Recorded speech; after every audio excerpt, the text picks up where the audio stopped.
you better pay attention to me right now. Is that right?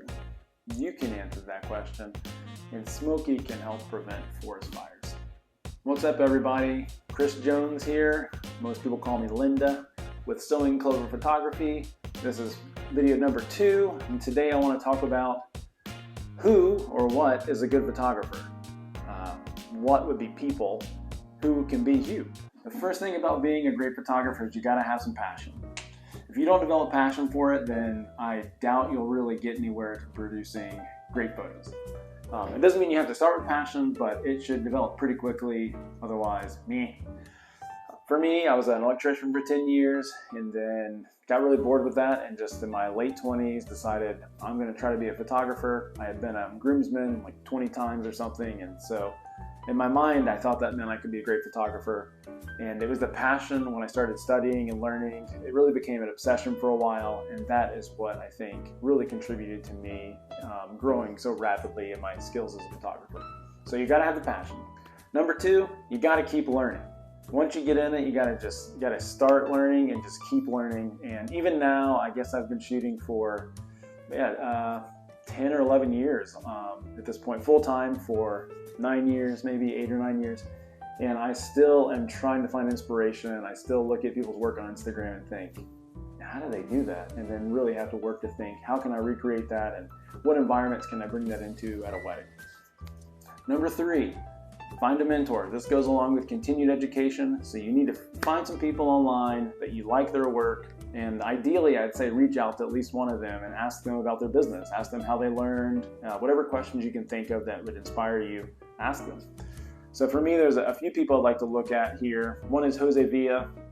This guy was kind of like a major player in the wedding photography world for at least a decade.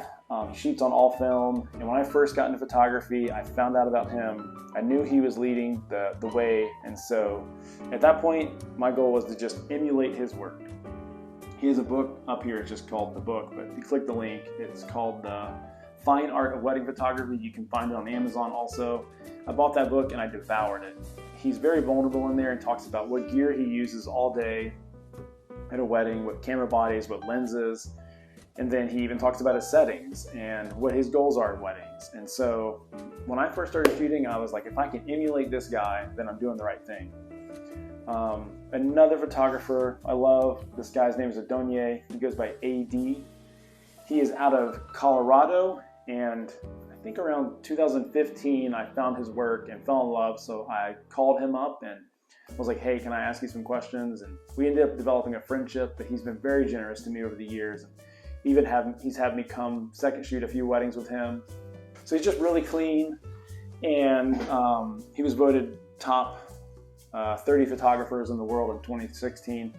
So I'd say find someone's work you love and then ask them, like, hey, just can you mentor me some? Ask them about their business model, ask them how they've learned, what they would like to do over, what they wouldn't have done again, like mistakes they've made along the way. You know, if you're watching this video and you like my work, then, you know, hit me up. I've mentored people in the past. I'm very happy to meet up and talk through things or look over your work, critique it, give advice.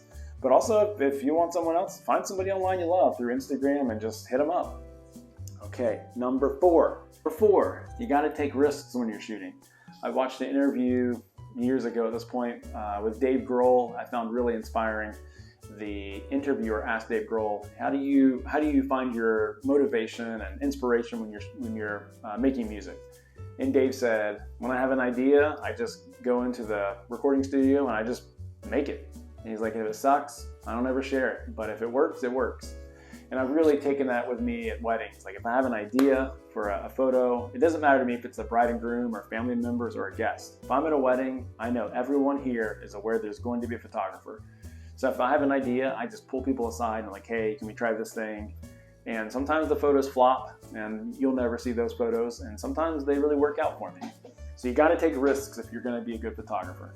Number 5. I'm real big on numbers here. I learned those when I was a kid. Another important element to becoming a great photographer is you have to keep shooting. And that doesn't mean keep practicing, though that's helpful. It means when you're on a photo shoot, keep shooting. Don't put your camera down. I was once second shooting a wedding with my buddy AD in Savannah, and it was during the ceremony, and he was primary shooting, and he was, working away, and I'd gotten all the secondary angles and was kind of just hanging out in the back, just chilling, and he came up, and he was like, "What are you doing?" I was like, "Well, I got what I needed." And he basically was like, "There's always another story to tell. There's always another angle. There's something going on." And so from that moment on, I really challenged myself, like, if I have everything I need and know the client's going to be happy, what else can I get? Like, what's the unique angle right now? There's something unique if I can find it. So I would encourage you to just keep shooting. Next, I want to talk about style. Figure out your style, but don't put pressure on yourself to do that. You'll find your style by shooting. The more you shoot, the more you'll find your style. Early on, I would say just try to emulate other photographers that you like.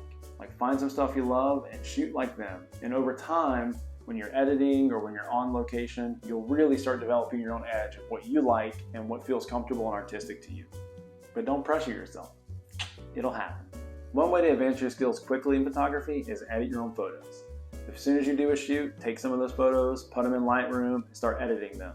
The more you edit, the more you'll realize, I could have done this differently, or what if I had it backed up, or what if I had gotten closer, what if I had set my settings differently. You'll start to see those things and you'll plan better for the next time you go on a photo shoot. Adobe has an educational account. I think if you have a .edu email address, you can sign up for Photoshop and Lightroom. It's $10 a month total. So it's not very expensive to get your feet in the water and start editing. One more note on editing. You won't ever learn how to edit unless you edit. The last thing I want to talk about, I forgot. The last thing I want to highlight about great photographers is that they can photograph in any scenario.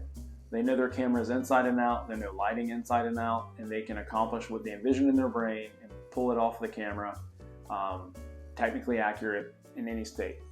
And that is what our next few videos were going to be about, just how to work the technicals and the fundamentals of using a camera. Thanks so much for being with me. Peace.